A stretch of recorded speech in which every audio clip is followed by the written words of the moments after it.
Oh, I made a mistake on that. Okay, you are,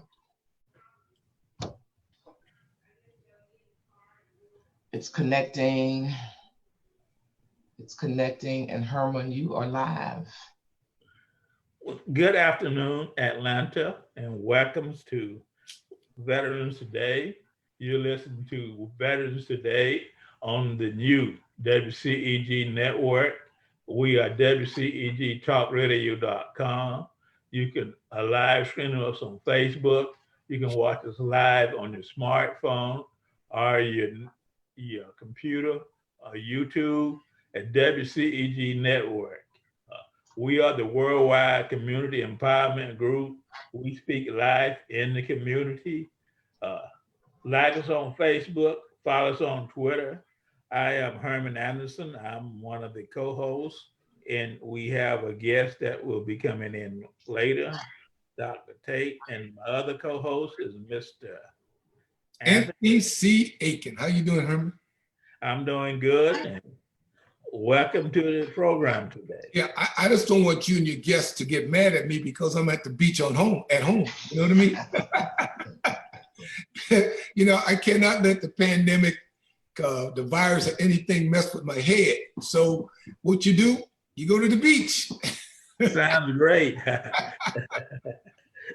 So it's good to see you again. We like your background. I think about it every day. I love being from South Carolina, Charleston, on the water. Anytime I get close to the water, I think about the water, I'm good. You know what I mean? So it's good seeing you again, my brother. How you doing? Great. And what we will do today, we will start off with some of the information that will help our veterans as we go through this COVID-19 situation.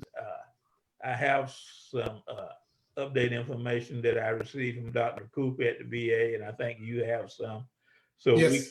we can start with that if you would like to. Yes, well, I tell you what, this co-virus thing is just crazy. And I just want to relate to our listeners that please take this very seriously. I'm coming to you from a perspective where it has just ravaged my family. I have a son that's positive. I have a daughter-in-law that's positive, and I have a cousin and her two children that are positive, to the point that my cousin died last Saturday. The daughter is now in an induced coma, and the son is in a rehab facility as a result of coma complications. And believe it or not, my entire family was affected by my son's girlfriend that came to visit, and she unfortunately did not tell them that she was positive for the co-virus, and that's what happened. They all became very, very ill, and I'm saddened to say that my cousin's son's girlfriend, she died too. So you have two deaths, one in a coma, one in a rehab facility, and you know what? The daughter does not know her mother is dead. The son does not know his mother is in an induced coma. So it's real tragedy. So what I'm saying is to all of our listeners out there, this COVID-virus thing is real. Don't think it can affect you or your family, because I'm telling you firsthand, it has. Well, that is true, and it has affected my family also. And in the situation with my sister who works in medical, was that they in Dublin, a patient came in there and didn't tell him that the family at the house was positive. So on that entire floor, the nurses and doctors tested positive, and they happened to catch it in the first few days. So all of them have recovered, but that is the key, is letting people know that you are positive, and if you are, everybody recommend that you quarantine, and that's what we need to do. Yes, we need to do that. And I tell you, I feel very, very bad for my family. And the unfortunate thing about it, no one could go visit. Well, I mean, right now there's so many unknowns about what needs to be done and how to get it done. And I just feel real bad about it. So I'm just saying to all of our listeners out there, please take this very seriously and do what needs to be done. And that's to protect yourself and your loved ones, because you just don't know. There's just too many unknowns about this crazy virus. And even this morning on military news, they're talking about what we need to do to protect ourselves as veterans and soldiers and airmen and everybody. So this thing is very serious. Please take it that way, and let's be safe as best we can.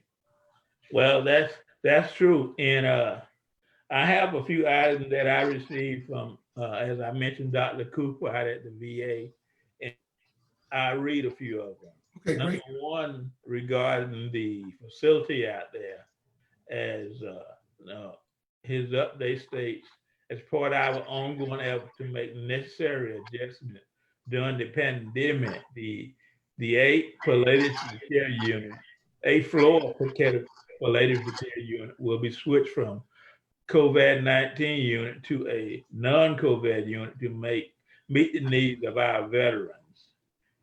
And I have some location that he gave for the veterans regarding walk-in testing. That is, as of yesterday, you can do walk-in testing at the Atlanta VA Clinic, Arcadia Avenue, in Blairsville, Carrollton, Fort McPherson, Oakwood, Stockbridge.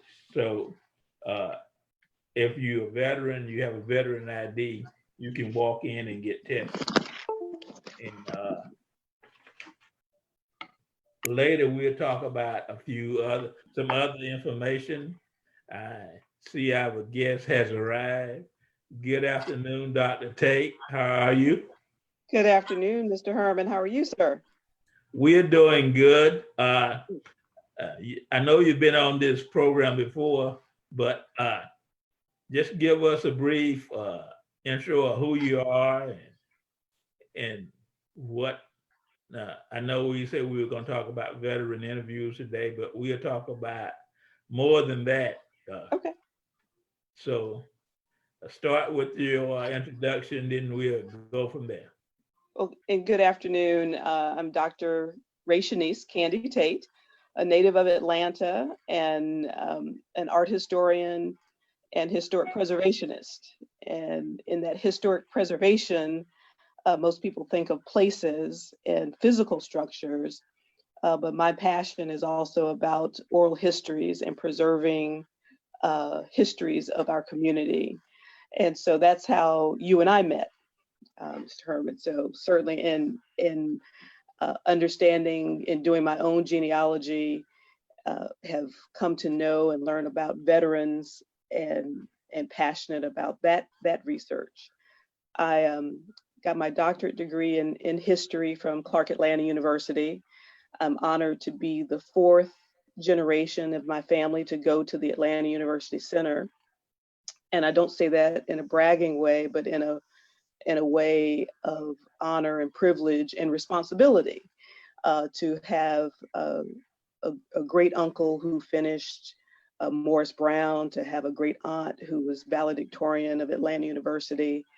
And what I'm most excited about to say is that my parents met and married on the campus of Clark, and my grandparents met and married on the campus of Clark University, and then my parents on Clark College. So if it weren't for HBCUs, I wouldn't be here. That is true. All three of us, the other two of us on this program went to HBCUs too. Right. So Savannah State, and Anthony is a Tuskegee man. Wonderful. Yes, I know. Yes. So, and I have an aunt who finished Savannah State. And so, and again, going back to family genealogy, part of my maternal side is from the Savannah, Darien area. So I've gone down there, and through my the history organization that does the Veterans Project is the Atlanta branch of ASALH, the Association for the Study of African American Life and History. And that is a over 100-year-old organization founded by Dr. Carter G. Woodson. And in 2015, we celebrated the 100th anniversary of the organization by rechartering the Atlanta branch. And just last month, at the end of July, I was traveling to Savannah because I've been able to help a group restart a Savannah branch. And my paternal side of the family is from Athens, Georgia, and we now have an Athens branch of ASALH. So I'm doing my family tree and planting history organizations everywhere to make sure that we are preserving our legacy. So that's been that's sort of me in a nutshell. The Atlanta part of me is I'm from Adamsville. Had the opportunity to be the first of 8 African Americans to enter Marist High School, young women. It was a male cadet academy, and I'm the first group of women, Black women, to go 7th through 12th grade, and got to play soccer on an all boys team, and just had a great time growing up. And didn't know I was making history. I just never had anyone tell me I couldn't do what I wanted to do, and I try to instill that in young kids in the work that I do.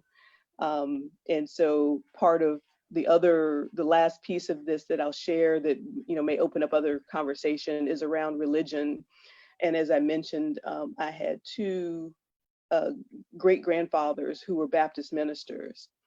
And the story is that they met and were roommates in seminary. And when my mom and dad that I mentioned, Dr. Gerald Tate and Dr. Theopia Tate, were dating, his grandfather, my great grandfather, came to visit to see who he was courting. And when he walked into the house, he saw the widow of his roommate from seminary. And so, of course, the union was blessed, and as they say, the rest is history. But that personal story shares a little bit about us as a people, and how young people don't know. You had to go and meet the elders to bless a dating situation, and it wasn't them. Partly they were wanting to know who you're taking up time with. But they also wanted to make sure you weren't dating your cousin. That is true. Right. Me and a friend of mine talk about that all the time. Yeah. Well, let's talk about the Veteran Project. I know you have interviewed both Anthony and myself. And yes. My family saw mine, and they was very excited about it because there were some details in there that me and you talked about that they were able to listen to, because I don't normally sit around and talk about all that stuff. So sure. So that's good. And that's what and I love the part of veterans history in getting the sitter to just share. So it's a conversation, and to be comfortable in that environment. But it is for me a great learning experience in that, going back to family history, I started the Veterans Project working because of my dissertation research was a photographer who got his camera in the Navy, Mr. Jim Alexander, and actually today is his birthday. And so he's turning 85. He's got over 55 years of photographic history called Spirits, Martyrs, Heroes in his collection. And so I came to know about veterans through his photography. And then later on, as I started doing Ancestry.com, this great uncle that I was mentioning went to Morris Brown, found out through documents that he was a World War I veteran. And I didn't, and the family didn't know that about him. So like you say, they didn't even know he had a veteran, had military experience.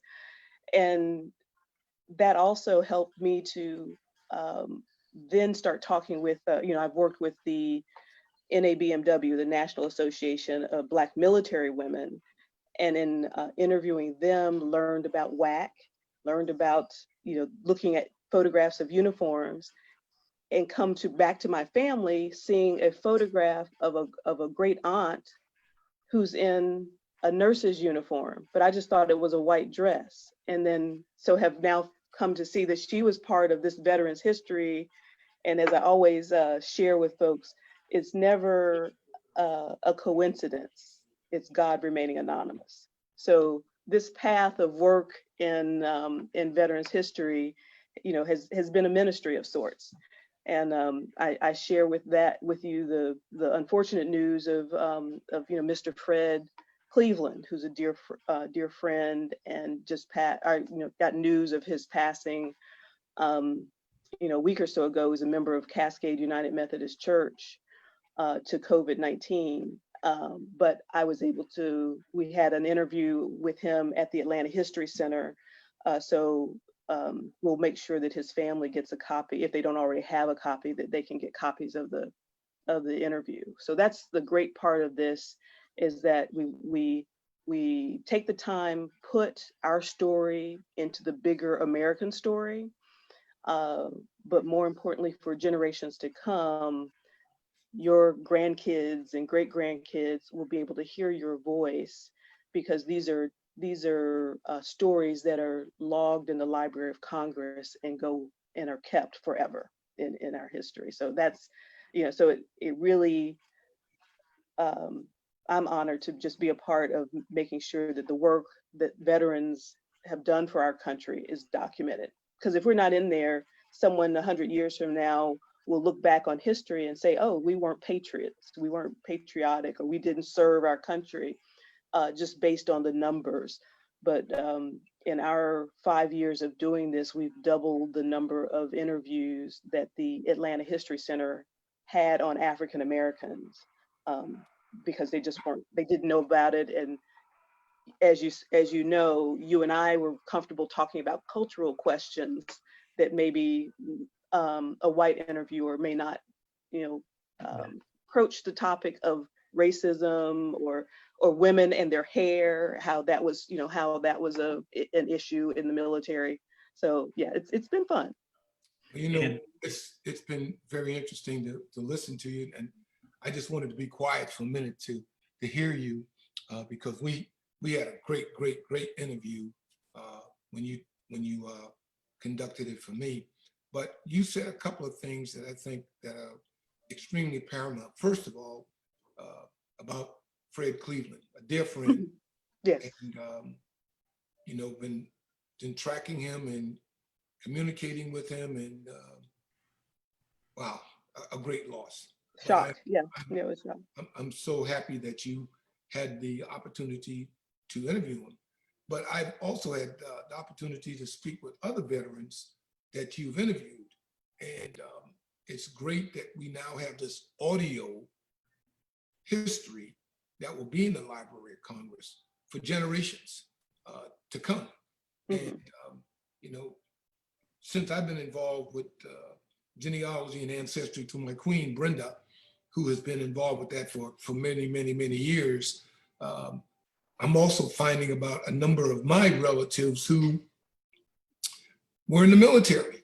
Yeah. And I look at my time in the military standing on their shoulders, and for the things that they had to endure, all the way back to the Buffalo Soldiers, as documented in the family of her family members being involved with the Buffalo Soldiers, and really no one knew it. But now it's all documented, and that story can be told. Uncles that were in World War II, in Vietnam, and in Korea, and all these different campaigns. So what you're doing, I think, is tremendous with Asala. I think more veterans need to be involved with it. And I truly, truly enjoyed listening to your love story that we need to do a motion picture on about your parents. Love story on an HBCU. And because that's real. I mean, all three of us are products of HBCUs, and we need to continue to promote it. Yes. Even more, now more than ever. We need to support our HBCUs, promote the things that they do for us. Because everything in my life started with God, my parents, in HBCU to where I am today. So I appreciate you being on, and I appreciate you talking about Asala and the things that you're trying to do with veterans. And I so appreciate you, Colonel Aiken, for this platform and what you're doing for veterans. So I'm just, as they say, an ancillary, participant in this movement to make sure that veterans, that our Black veterans know that they are loved, appreciated, in this time of, not kneeling before the flag or questioning our patriotism as, all Americans, whether we served or not served, but we can be patriotic, but still make our country do better by us, for us. Sure. And that's we can do that. And also, I found out in my family is similar to both what you and Anthony was saying. Once I started looking up family members that was in World War I, World War II, that helped with, because we're doing family history, that helped with the family history because they were able to really have more knowledge and experience than some of the other ones that did not travel or didn't have the exposure, because of some of my family members never left South Georgia. Yeah. But if you were in the military, you more than likely you went overseas and you were in different got to see the world of the world. Yeah.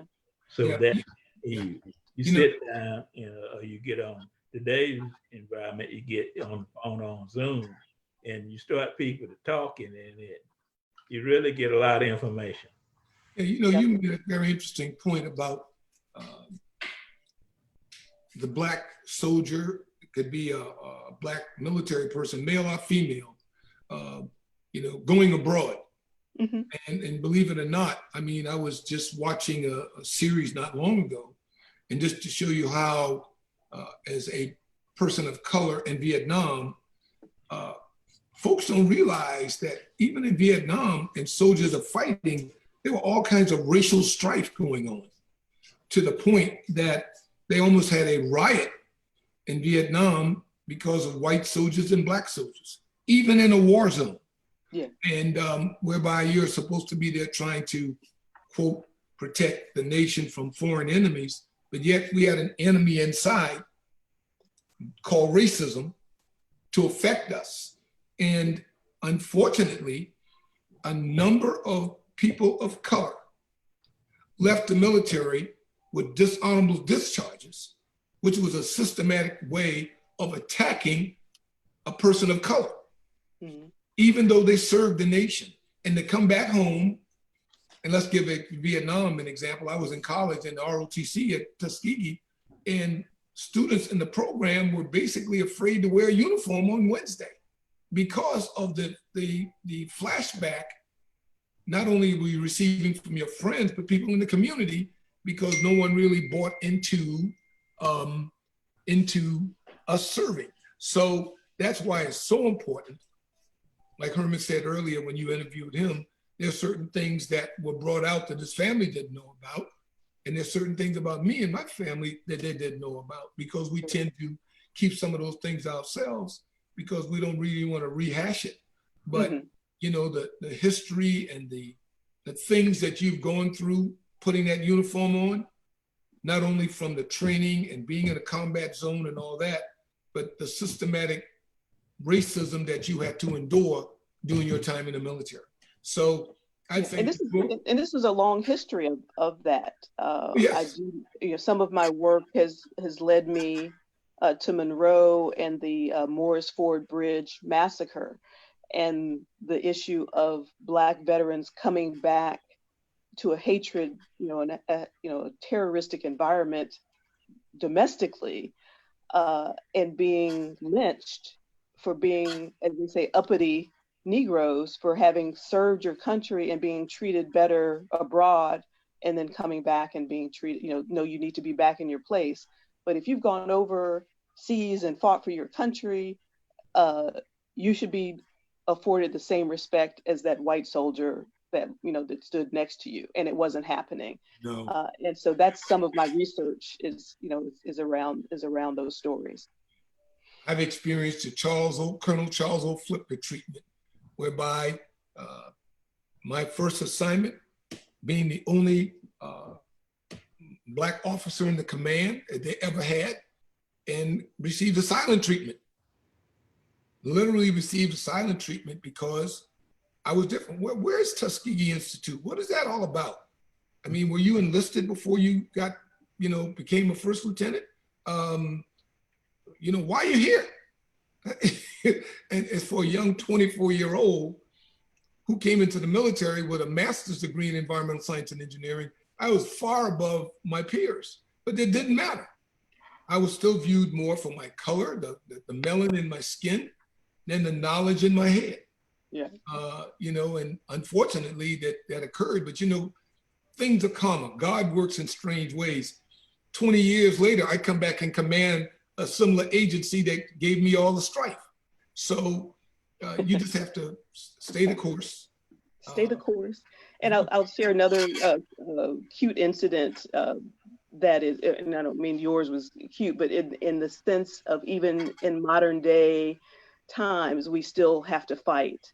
We were honoring veterans during our Juneteenth parade and music festival in Atlanta. And Dr. David Taylor had a sports car with a convertible. We had the sign on it, Colonel, in our dear Colonel Kirksey, who's left us as well, but we were able to interview, was in the car, sitting on the back, waving. David was driving, who was then the president of Asala. And when we passed some sheriffs on the parade, they saluted him. And he said, "No, I'm not the colonel. The colonel is the woman." Who's sitting, waving. He was the parade driver, but they thought he was the colonel. Right. Yeah. So women have had to have a double weight to bear oftentimes in the military too, that I've learned. Well, did you get the opportunity to interview the first female Air Force two-star general that passed away a couple of years ago?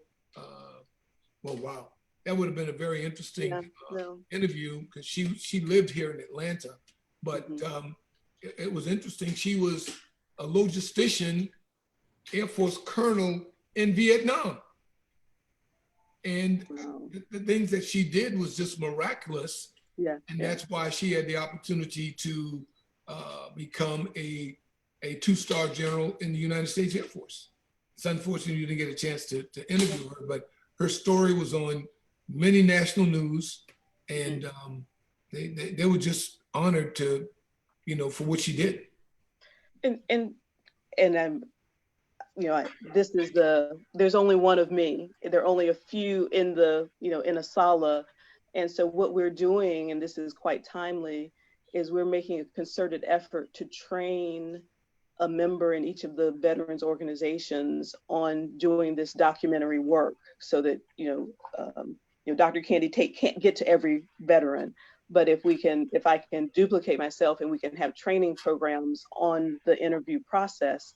And now that we're in this COVID-19 environment, and we are experiencing it because we're having to do your radio show via Zoom. So it's a new day. And so the normal way of interviewing, going into someone's home or someone coming out to the studio is no longer possible, but we've had to share and help the History Center to think creatively about how we can use this platform to interview, because so many more will be lost in this COVID-19 environment, to stories that we have to get to. It's urgent that we must. And so that mandate has is why I thought it was so important to come on today to encourage those who might have an interest in learning about interviewing to contact Asala, and we can plug you into some training programs that the Atlanta History Center is doing to then help you in your circle of influence to get those interviews so that it helps expand the story of Black service, military service, and also family stories and histories of what happened after the military, where you've gone and made history post service. Well, will you give us the contact information for the listeners that would like to contact Asala? Definitely, and to email us would be the best way, and that's Asala Atlanta Branch at gmail.com. I'll spell it out, ASALH Atlanta Branch at gmail.com altogether. So ASALH Atlanta Branch at gmail.com. And ASLH is ASALA, the Association for the Study of African American Life and History. It's the acronym for the organization. You know, I don't know, Dr. Tate, if you've had the opportunity to interview this outstanding female here in Atlanta, but I'm talking about Brigadier General retired Sheila Baxter. Dr. Baxter, General Baxter is now Reverend Baxter, and she works for the VA at the homeless seminary. So if you have not interviewed her, I have not, and I would love to get.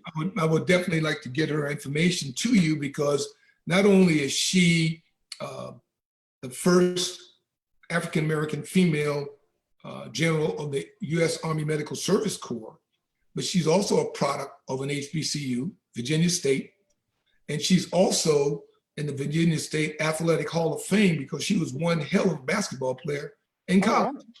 And she's almost tall as I am, you know, but she is such a gentle soul, great, but a bad sister. You know, she's a bad girl. Yeah.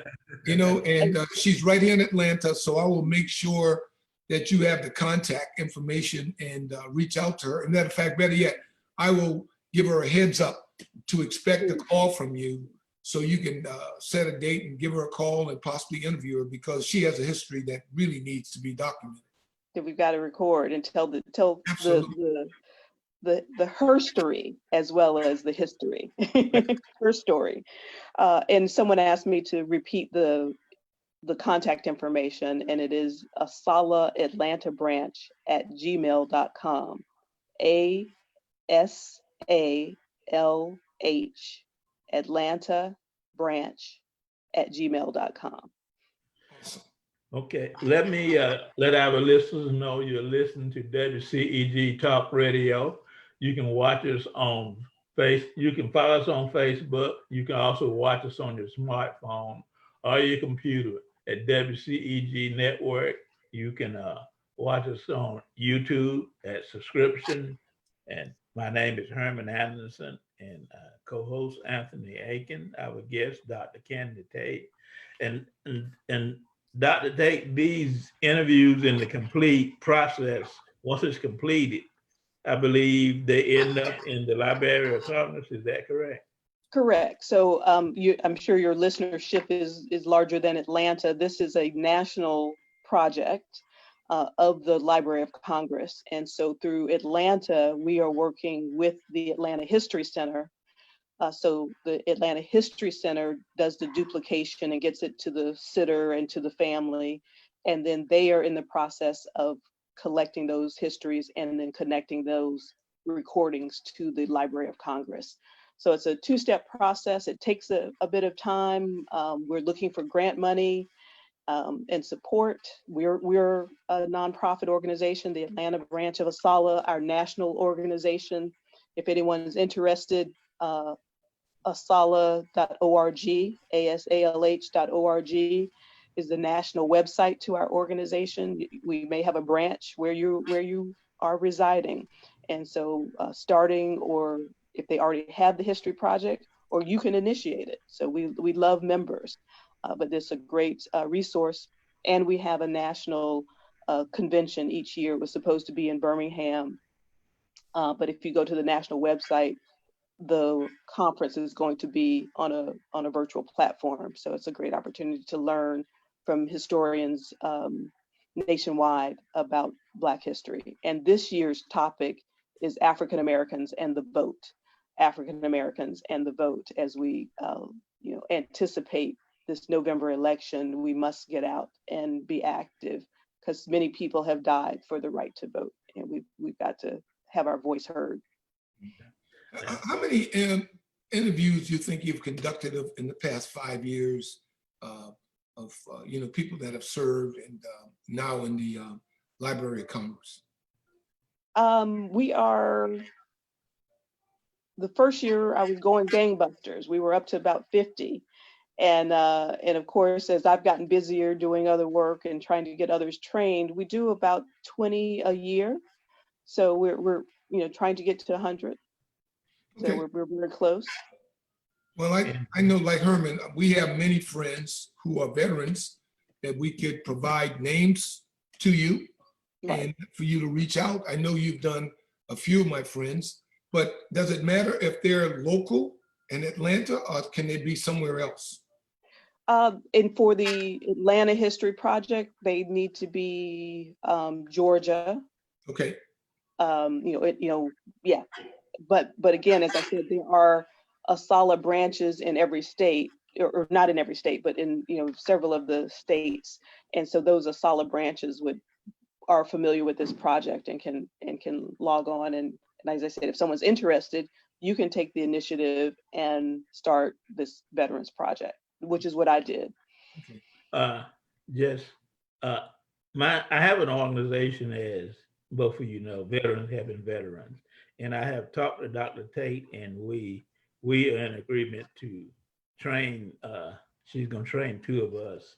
So to those of you that are listening to this, that are part of Veterans Helping Veterans, or if you're interested in being a part of it, please contact us, and we will work with you, interview you, and train you through Dr. Tate.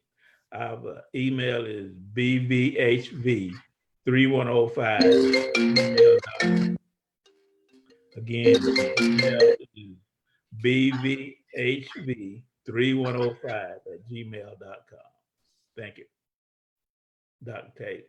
Mm-hmm. And Mr. Anderson, to that point, the training is August 22nd. It will be a virtual training on Zoom. So if someone is interested in participating, they need to email me pretty quickly, so this next week, so we can get them registered for that. But we do have an upcoming training, and it looks like we'll be doing that quarterly. But again, this is a special training, because this is our first time training on how to use the Zoom platform to conduct your interviews. We're looking forward to it, so we will definitely be there. So in regards to Juneteenth, that you've done this before, will you be planning on doing it again if we do have a Juneteenth parade based on the current pandemic or co-virus situation? You planning on doing it again in 2021? Yes, definitely. There is a Mr. Bob Johnson in Atlanta is the director of the Juneteenth Atlanta Parade and Music Festival, and the Atlanta branch of ASALH is the academic partner to that festival. So the music, the culture of the people, but on that Saturday of the festival, we have a parade, and typically we lead the parade with veterans. And so that has always been our task, is and joy to find veterans who want to ride in the parade. We've had the Atlanta chapter of the Tuskegee Airmen, Mr. Bill Patterson, and Bill Patterson, the musician, have joined in on that venture. Black Veterans Helping Veterans, and of course always the National Association of Black Military Women, the Atlanta chapter with Ms. Sparkle Adams has helped us in that regard.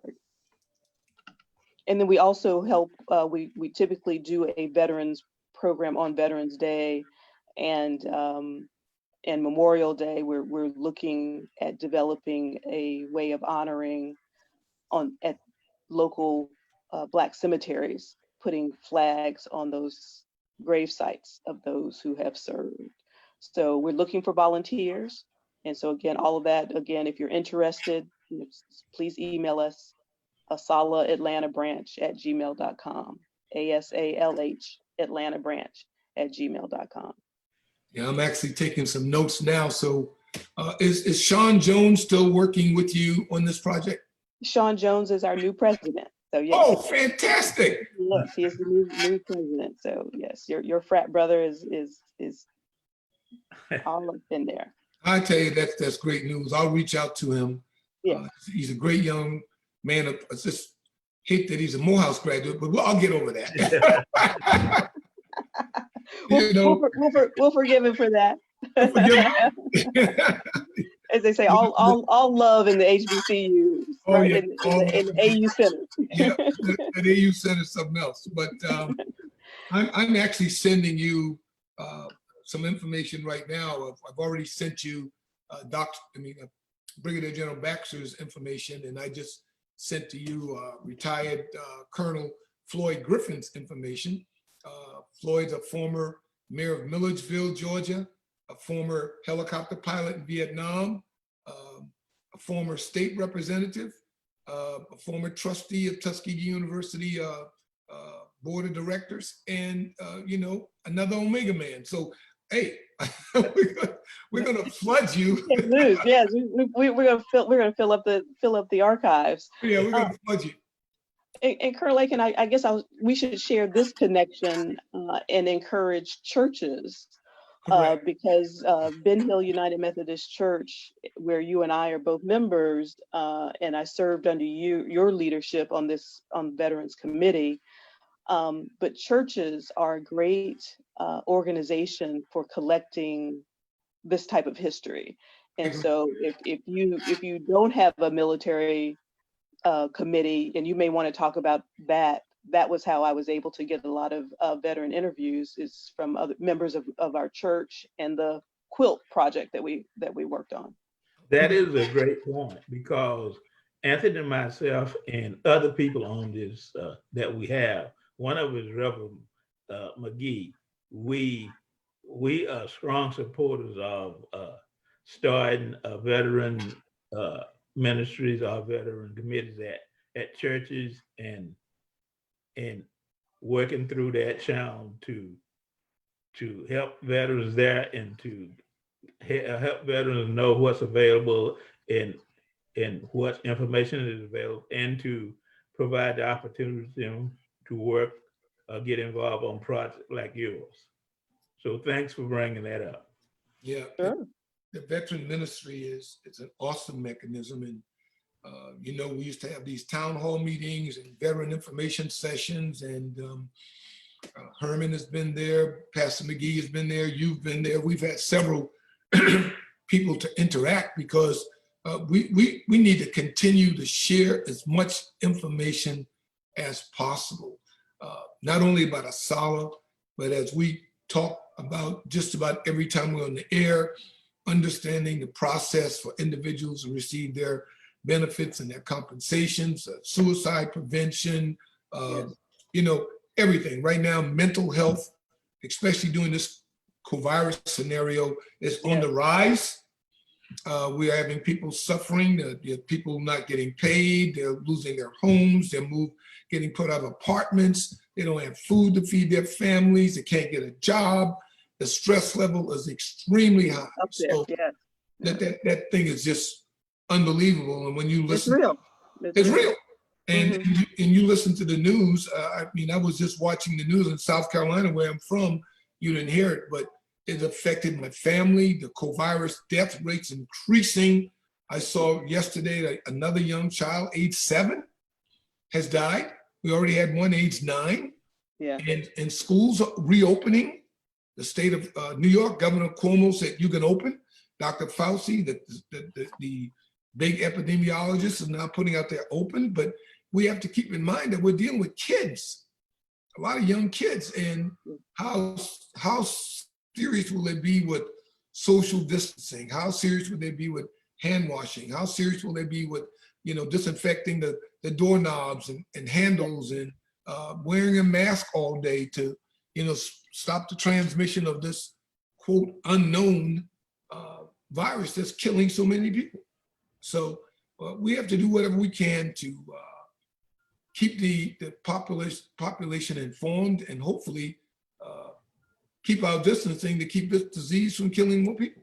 Right. Yes. And in the keeping our distance, this is a salute to veterans, but also active military. I'm very close to Berean Church on Yes. Hamilton Homes. Yes. And every Wednesday, they have a huge operation of distributing food, because now what has happened, like you say, where we used to, as churches and ministries, have food pantries for for those who needed it more than ever. You see everybody needing help and assistance because of this loss of jobs, furloughs, reduced wages. So it's not your normal, oh, I'm homeless that need health and help and food and care. And that what I brought up about the Berean operation is there are National Guard or Reserve military that are directing the traffic and making that church operation happen. And I was just in awe of how many folks are lined up and blocking traffic to get food. So it is, it's real. Definitely real. It is, and as Anthony mentioned, we try to give out information to help veterans, and I have a few numbers that is helpful. They specifically for COVID-19 VA, and the first one is the Disaster Hotline, and that's 1-800-985-5990. 1-800-985-5990. The employee assistance line, because employees are under stress also.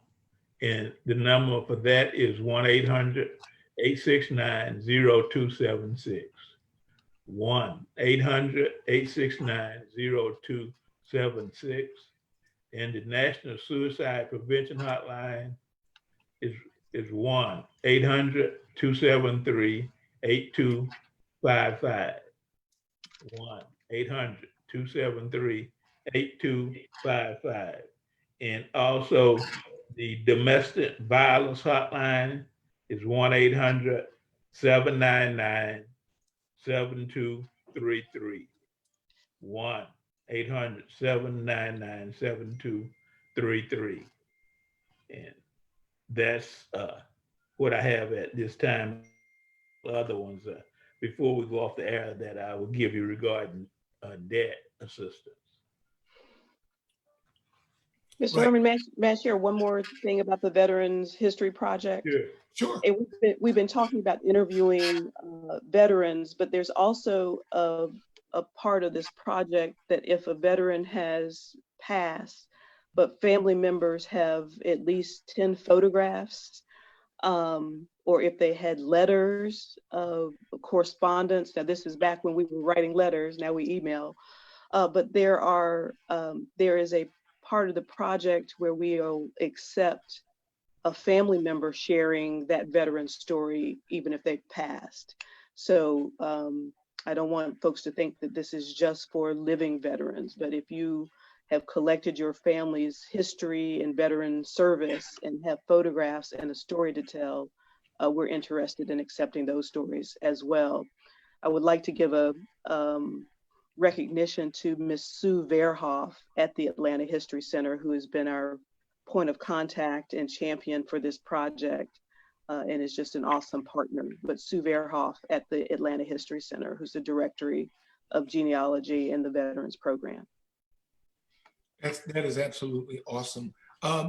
So with the solid chapters that you're starting now in different locations, Savannah, Athens, et cetera, they'll be using the same format of trying to interview veterans in those respective areas? Definitely. And that's actually what, I was actually traveling to Athens, and I've traveled and interviewed some veterans in Savannah, but I've kept the project just in Georgia. I have actually interviewed a veteran or two who, like, when they were coming for a family reunion, so they had a connection to Georgia, and interviewed them while they were here in town. But as they say, I'm barely getting to these folks. I can't go out of state. But I encourage someone listening who is somewhere else to start the project. And I'm a resource and would help them get it going. So I was the only one that was there and just had a passion for veterans history, and now look at what we've been able to do, and as I say, seeing the rewards of those interviews, because as I say, we don't know when our time is going to come, but it's nice to know that someone stopped long enough along the way to listen to your story. So do you happen to have, just to help, let's say for instance, you've identified someone and you're about to schedule the interview, do you already have somewhat of a pre-questionnaire type sheet of things that could gear their minds together of what you want to ask and have them focus on key points that will be part of their oral history? Very much so. So the Library of Congress has a set of questions that we all go from. And then, you might ask additional questions from there, but the whole packet of information on how to interview, how to get a project started in your area is a packet that you can download from the Library of Congress. It's the Veterans History Project. So if you Google that, that'll give you a lot of background information to get your project started. Yeah, I'm sure Herman could probably pass on to you contact information for Pastor McGee, because not only is he a distinguished veteran from Vietnam, but he's come back and been an advocate as a veteran service officer, but more importantly, he was the key component behind a new monument that's going to be erected here in Atlanta, dealing with Georgians that served and lost their lives in Vietnam. It's sort of like lost sons. So I think that would be a great person for you to put on your to-do list to interview Pastor McGee. I see. I've got my work cut out for me. Oh, after I've got.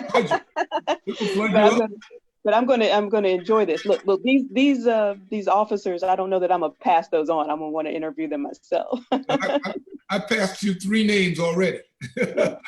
And I'm actually unfortunately had a technical issue, so I'm talking from my phone, so I can't stay on and get that information from the chat. So whoever your producer is, if they'll share that with me to my email address, I'd love to get all that contact information.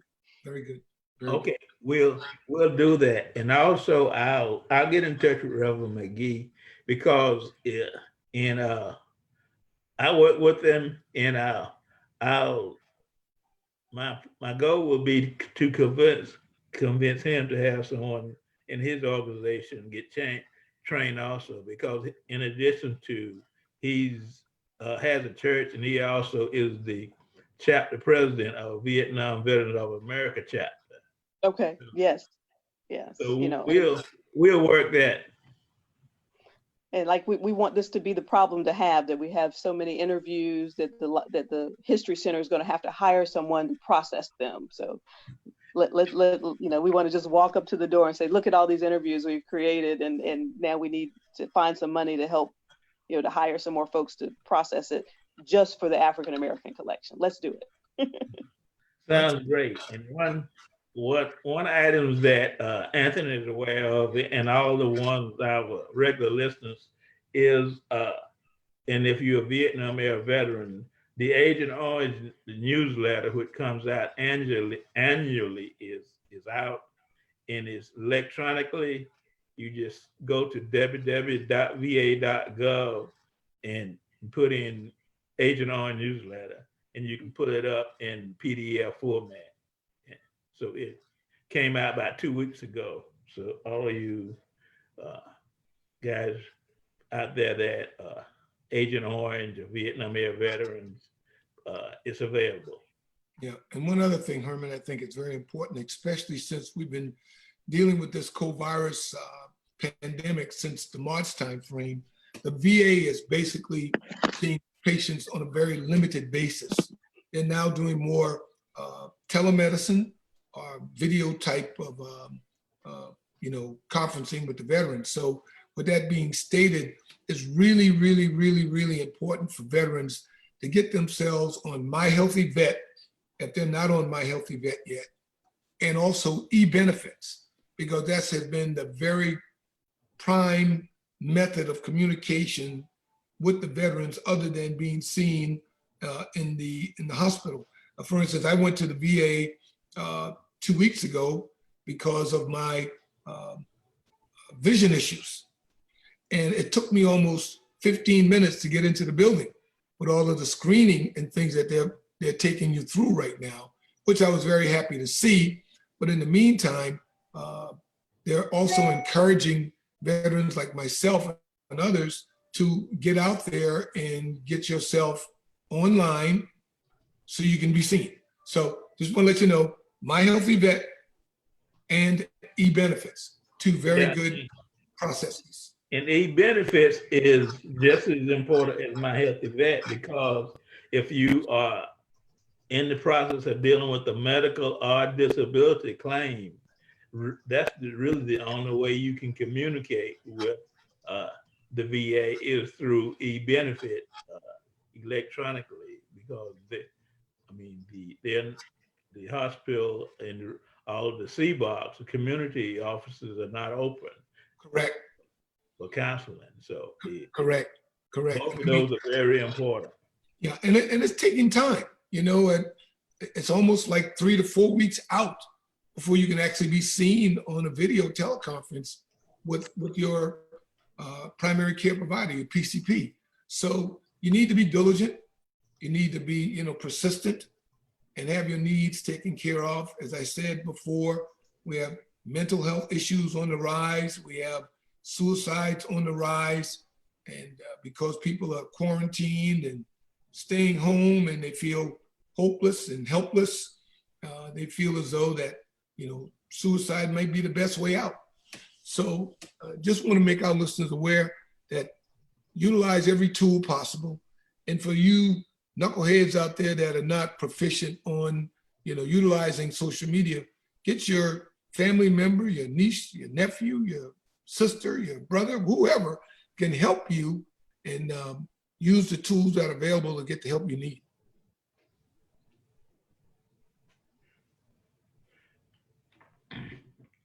And we're going to have to bring it to a close. Our time has expired for the day, Anthony. Yep, I see it. Yep. So it goes fast. I'm here. I'm having trouble with my live video, but I'm here, and thank you, gentlemen, for doing this work weekly to bring light to veterans issues. And I'm just honored to be a part of today's show. This is Dr. Tate. Thank you very much, Dr. Tate. thank you, Dr. Tate. So it is 1 o'clock, Anthony. So we'll wish everybody a safe weekend and week following, and we'll just pray hard to deal with COVID-19, and we'll be back next time with another program. Fantastic. I'm gonna have a safe time with your family and be well. See you soon. Thank you, everybody. Take care. You. Okay, bye-bye.